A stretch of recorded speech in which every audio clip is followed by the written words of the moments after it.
बिस्मिल्लाहिर्रहमानिर्रहीम बोलते कालम के साथ मैं आमिर रज़ा खान और ईरान की फ़ौजी तर्जमान जो है यहाँ पासदारान इनकलाब के जो दिफाई तर्जमान हैं उन्होंने एक बड़ा दावा कर दिया है और ये दावा किसी हद तक सही भी है, जहाँ उन पर बहुत ज़्यादा दबाव अमेरिका की तरफ से मुआशी तौर पर और अस्करी तौर पर डाला जा रहा है। वहाँ पर ये एक ख़बर जो है जो कि रज़ा तलाई साहब ने दी है, ब्रिगेडियर जनरल रज़ा तलाई वज़ारत दिफ़ा के तर्जमान हैं। उन्होंने कहा कि पिछले एक साल में उन्होंने अपने दिफाई पैदावार को 2 गुना से भी ज़्यादा कर लिया है। ये एक ऐसी ख़बर है जो कि अमेरिका के लिए इंतहाई ख़तरनाक भी है और इसमें नए हथियार और नए साजो सामान भी शामिल है। उन्होंने ये भी बताया कि किस तरह उन्होंने अपने मिसाइल सिटीज़ की लोकेशंस को तब्दील किया। वो जो लोकेशंस और नक्शे मोसाद के पास थे, वो नक्शे कैसे रातों रात तब्दील हुए, कैसे सामान की तरसील की गई और ये सारी चीज़ें जो हैं इतनी खुफिया रखी गई कि अमेरिका को कानो कान खबर नहीं हुई। और यही वजह है कि इस पूरी जंग के दौरान 40 रोज़ा पहली, 12 रोज़ा बाद में 2 मरहलों में ये जंग हुई। इसमें जो है अभी तक ईरान का कोई एक मिसाइल सिटी भी तबाह नहीं किया जा सका। न सिर्फ मिसाइल सिटी बल्कि उनका जो पहाड़ों के अंदर मौजूद एयर बेसिस हैं जहाँ से वो जहाज़ उड़ा सकते हैं, उनको भी तबाह नहीं किया जा सका। अमेरिका टामक टोइयाँ मारता रहा है, इधर उधर मिसाइल्स गिराता रहा है और वो पुराने नक्शों के मुताबिक ही तबाही की दावे करता रहा है, लेकिन ईरान की कुव्वत जो है वो मजबूत से मजबूत हुई है। रज़ा तलाई ये भी बताया कि 1979 के इनकलाब से कबल सिर्फ 31 बुनियादी दफ़ाई ज़रूरियात जो थी वो बनाई जाती थी, जो कि बहुत ही मामूली नवीयत की थी। यानी उस वक्त में अमेरिका ज़्यादातर असला जो था ईरान को फ़रोख्त कर रहा था, सस्ते दामों तेल लेता था और महंगे दामों अपना असला फ़रोख्त किया करता था। लेकिन अब 1000 से ज़ायद दिफाई निज़ाम जो हैं वो ख़ुद ईरान तैयार कर रहा है और इसमें ड्रोन शामिल हैं, बैलिस्टिक मिसाइल शामिल हैं, इसमें सब कॉन्टिनेंटल यानी इंटर कॉन्टिनेंटल तो नहीं लेकिन उससे कम मीडियम रेंज की continental ballistic missiles, cruise missiles, आबदोज़ें और इस तरह की बहुत सारी जो दिफाई पैदावार है वो बना रहे हैं। ब्रिगेडियर रज़ा जनरल तलाई ने कहा है कि साजो सामान इतना है कि हम कई साल तक की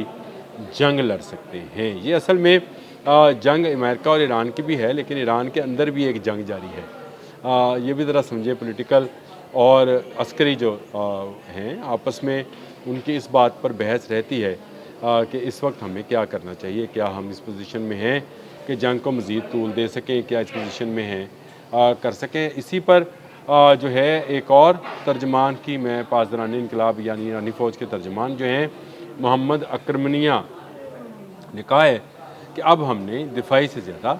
अटैकिंग जो है पोजीशंस ले ली हैं। यानी अब हमारी हिकमत अमली जो है वो दिफाना नहीं जारहाना होगी और इसीलिए हमने उर्दन के जो फ़ज़ा जो अड्डा था अमेरिकी अड्डा उसको तबाह किया था और हमारे पास इस तरह के मिसाइल्स मौजूद हैं कि हम पूरे ख़त्ते के अंदर अमेरिकी मफादात को नुकसान पहुँचा सकते हैं। और ये नुकसान पहुँचाने का एक फ़ायदा ये हुआ कि अमेरिका भागकर अस्करी से ज़्यादा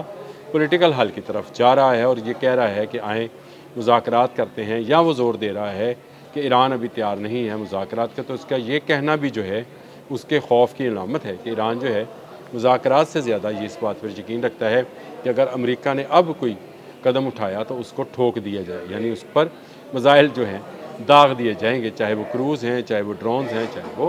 बैलिस्टिक मिसाइल्स हैं, क्योंकि इनका एक बड़ा भारी ज़हीरा जो है वो तैयार किया जा चुका है। इस जंग के दिनों में भी दिफाई पैदावार जो है वो जारी रही। गो उनके पास सॉलिड फ्यूल कहाँ से आया, इस पर मैंने एक बहुत पुराना व्लॉग आपको बताया भी था कि किस तरह से चाइनीज़ जहाज़ जो हैं वो किस तरह से सॉलिड फ्यूल लेकर गए थे और कैसे वहाँ पर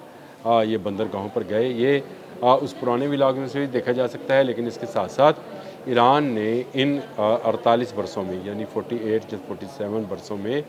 ये सीख लिया कि अपनी दिफाई पैदावार को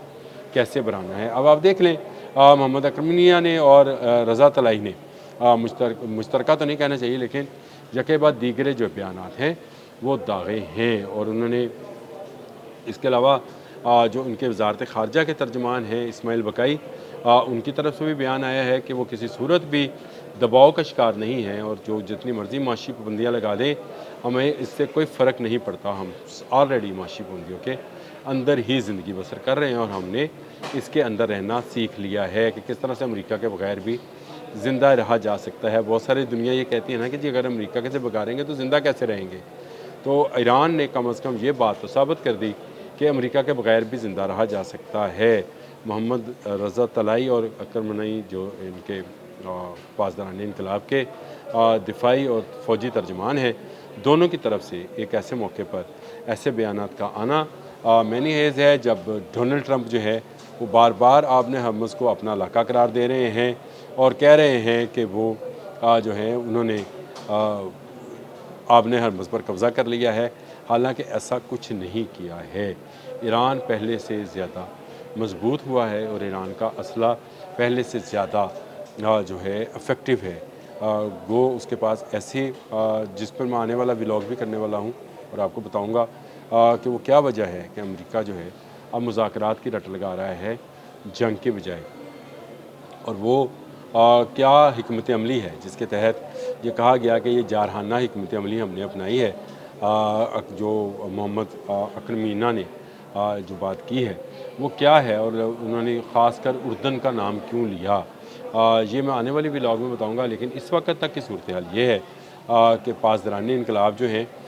وہ پوری طرح سے ڈٹے ہوئے ہیں۔ اس وقت بھی آبن ہرمز جو ہے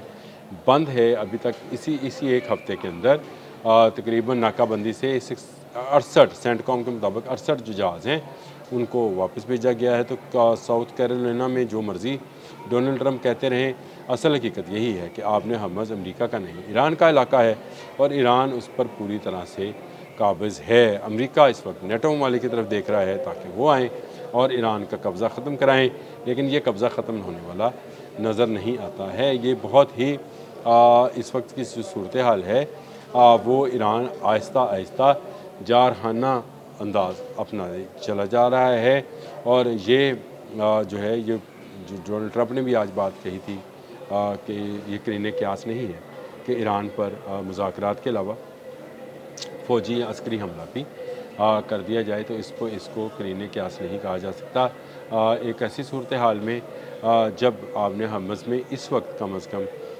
جو حالات ہیں وہ کشیدہ ہیں، اسرائیل جو ہے وہ شام پر حملہ آور ہے، جنگ کا سا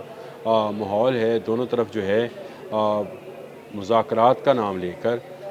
ایک دوسرے کے صبر کا پیمانہ جو ہے اس کو ٹیسٹ کیا جا رہا ہے، جو میں اب تک کی صورتحال کو سمجھ رہا ہوں کہ یہ ٹیسٹ کیا جا رہا ہے، لیکن ایران اپنے ہر ٹیسٹ میں کامیاب ہوا ہے۔ وہ اپنی سالمیت، اپنی قومیت، اپنے وقار، اپنی خود مختاری، اپنی عسکری طاقت سب کو بچانے میں کامیاب ہوا۔ امریکہ یہ ساری چیزیں جو ہے آہستہ آہستہ کھوتا چلا جا رہا ہے، یعنی وہ ڈبوتا چلا جا رہا ہے۔ کھوتا جانا کیا ہے، ڈبوتا چلا جا رہا ہے، اور یہ ڈوب کہاں رہا ہے، آبن ہرمز میں۔ آنے والے دنوں میں حالات جو ہیں اگر کشیدہ ہوتے ہیں تو یاد رکھیے گا ایران امریکہ کو مزید برے طریقے سے مارے گا۔ اب تک کے لیے اتنا ہی، اللہ حافظ۔